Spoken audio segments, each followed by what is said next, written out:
வணக்கம் நண்பர்களே, மைவி3 உறவுகளுக்கு வணக்கம். நமக்கு எல்லாத்துக்கும் தெரிஞ்ச விஷயம், எம்டி அவர்கள் வந்து 9ஆம் தேதி ஜாமீன் கிடைக்கல அப்படின்றது. நாளைக்கு வந்து அது மறுபடியும் விசாரணைக்கு வருது.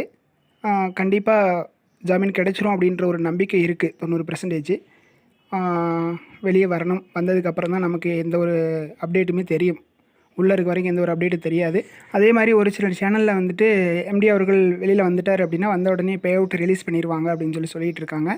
அதுக்கு சாத்தியம் இல்லை. ஏன்னா ஆல்ரெடி எம்டி அவர்கள் சொல்லிட்டு போயிட்டார்.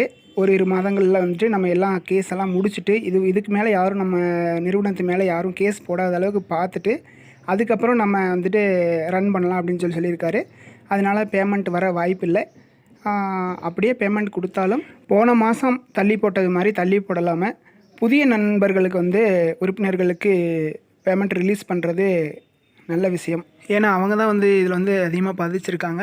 ஏன்னா ஒரு பேமெண்ட் 2 பேமெண்ட் தான் வாங்கியிருக்காங்க.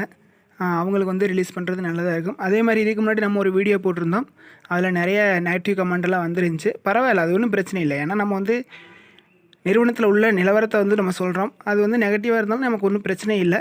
அதுக்குன்னு நம்ம நிறுவனத்துக்கு வந்து ஆப்போசிட்டாக பேசுகிறோம் அப்படின்றதெல்லாம் எதுவும் கிடையாது. அது அவங்கவுங்களோட மனநிலை, அவங்க எப்படி வேணாலும் எடுத்துக்கிட்டோம். ஆனால் உள்ள நிலவரத்தை நம்ம சொல்லியிருக்கோம். அதை ஏற்றுக்கிறது அவங்கவுங்க விருப்பம். அது ஒன்றும் பிரச்சனை இல்லை. ஓகே ஃப்ரெண்ட்ஸ், நம்ம நாளைக்கு எப்படி என்ன தீர்ப்பு வருது அப்படின்றத பற்றி பார்க்கலாம். ஓகே ஃப்ரெண்ட்ஸ், நம்ம சேனலை யாராவது புதுசாக பார்த்துட்ருக்கீங்க அப்படின்னா சப்ஸ்கிரைப் பண்ணி பெல் பட்டன் ஆன் பண்ணி வச்சுக்கோங்க. அப்போ தான் நம்ம போடக்கூடிய வீடியோ உடனே நீங்கள் பார்க்க முடியும்.